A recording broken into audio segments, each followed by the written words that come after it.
Salary slip explained for beginners.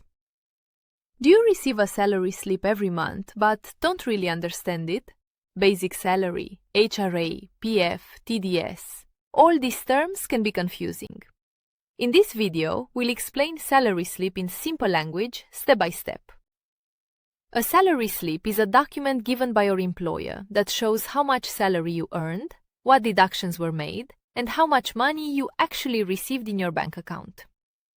At the top of the salary slip, you will see employee details like your name, employee ID, designation, and the salary month and year. This part is only for identification. Next comes the earnings section. This shows your income before any deductions.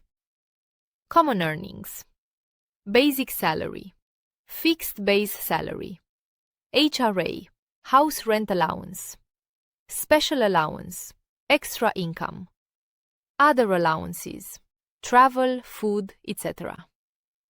When we add all these, we get gross salary. Gross salary equals total earnings. Deductions part. Now let's understand deductions. These are amounts cut from your salary. Common deductions: PF, savings for retirement; ESI, medical insurance, if applicable; professional tax, state tax; TDS, income tax. Deductions reduce your take-home salary. Net salary or take-home pay. After deducting all deductions from gross salary, the remaining amount is called net salary or take-home salary. This is the amount credited to your bank account. Net salary equals gross salary minus total deductions. Simple example. For example, if your gross salary is 40,000 rupees and total deductions are 3,000 rupees, your net salary will be 37,000 rupees. Why salary slip is important?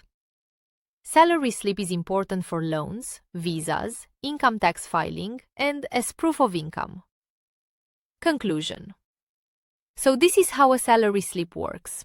If you found this video helpful, like, share, and subscribe for more simple finance videos.